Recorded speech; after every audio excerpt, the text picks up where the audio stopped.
دیکھیے، ہم لوگ یہ پڑھ رہے تھے کہ جو انسان ہے اس نے سٹون ایج سے آرٹیفیشل انٹیلیجنس کے زمانے تک وہ کس طرح سے پہنچا ہے۔ اب اس میں ہم نے مختلف تہذیبوں، مختلف جو مراحل تھے اس کا تذکرہ کیا۔ دو جو ایسی پریکٹسز ہیں جن کے بارے میں چاہوں گا کہ ہم جو قدیم پریکٹسز ہیں ان کا ہم ذکر ضرور کریں، کیونکہ یہ وہ پریکٹسز ہیں جو ماڈرن بزنس پریکٹسز کی بنیاد بنی، جس میں ایک بارٹر سسٹم ہے۔ بارٹر سسٹم کا جو نظام ہے یہ آپ سمجھ لیں کہ سب سے پہلا ٹریڈنگ سسٹم تھا، یعنی یہ ایک ایسا ٹریڈنگ سسٹم تھا جس میں براہ راست چیزوں کے بدلے چیزوں کا تبادلہ ہوتا تھا۔ مثلا آپ کے پاس زائد گندم پڑی ہے، آپ کو چاول چاہیے، تو آپ ان صاحب کو جن کے پاس چاول ہیں گندم دے کر ان سے چاول لے لیتے تھے۔ یا آپ کے پاس جنس پڑی ہے اور آپ کو کپڑا چاہیے، تو آپ جن صاحب کے پاس کپڑا ہے ان کو آپ جنس دے کر کپڑا لے لیتے تھے۔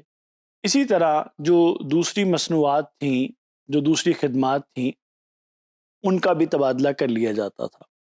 تو یہ جو direct exchange of goods for goods تھا اس کو بارٹر سسٹم کہا جاتا تھا۔ یہاں سے اصل میں تجارت کا آغاز ہوا۔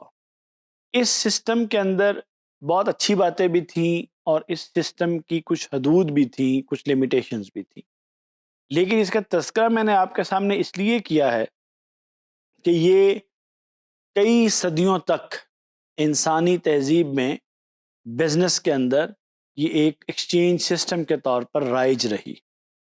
اچھا، اب اس میں اچھی بات یہ تھی کہ یہ بہت سمپل اور ڈائریکٹ سسٹم تھا، بالکل سادہ تھا۔ آپ کے پاس جو چیز ہے بس وہ ہے، اور آپ کو ایک ایسا آدمی ڈھونڈنا ہے جس کو اس چیز کی ضرورت ہے جو آپ کے پاس ہے، اور اس کے پاس وہ چیز بھی ہے جس کی آپ کو ضرورت ہے۔ جب آپ کو ایسا شخص مل جاتا تو آپ اس سے ایکسچینج کر لیتے تھے۔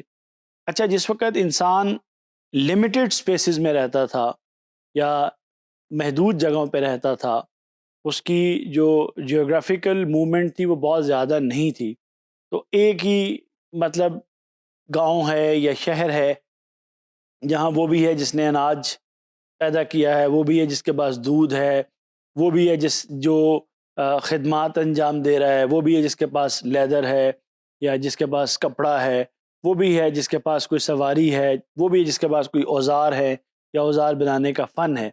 تو وہ لوگ اپنی ضرورت کے مطابق وہاں پر ایکسچینج کر لیا کرتے تھے۔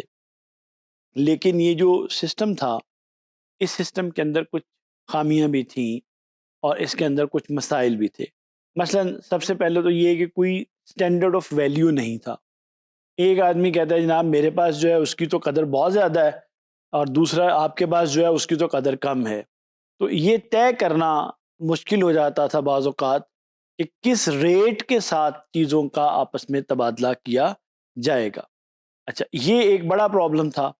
اس کے علاوہ جو میں نے ابھی ذکر کیا کہ اس میں ڈبل کوانسیڈنس آف وانٹس ایک بڑا مسئلہ تھا، یعنی بیک وقت اگر ایک چیز کی آپ کو ضرورت ہے تو دوسرا جس کے پاس وہ چیز ہے اس کو بھی اس چیز کی ضرورت ہو جو آپ کے پاس ہے۔ بعض اوقات ایسا نہیں ہو پاتا تھا، جس سے مشکلات پیدا ہوتی تھی۔ اچھا، پھر کامن ویلیو کوئی نہیں ہوتی تھی، اس لیے ریٹ آف ایکسچینج ڈٹرمن کرنا ایک مشکل بن جاتی تھی۔ پھر بعض اوقات آپ کے پاس جو چیز ہے وہ ڈویزیبل نہیں ہے، آپ کے پاس جانور ہیں لیکن آپ کو اناج چاہیے، وہ تھوڑی مقدار میں چاہیے، تو ایک چیز ڈویزیبل ہے دوسری ڈویزیبل ہی نہیں ہے، قابل تقسیم ہی نہیں ہے، تو ٹرانزیکشن نہیں ہو پاتی تھی۔ یہ اس کے اندر کچھ مسائل اور ایشوز تھے، لیکن بہت سالوں تک اس نے انسان کی اس سسٹم نے بہت خدمت کی ہے۔ اچھا، آپ یہ کہتے ہیں کہ یہ سسٹم اصل میں آیا اور اس سسٹم کی خامیوں سے انسان نے سیکھا اور پھر کرنسی جو ہے وہ شروع ہوئی۔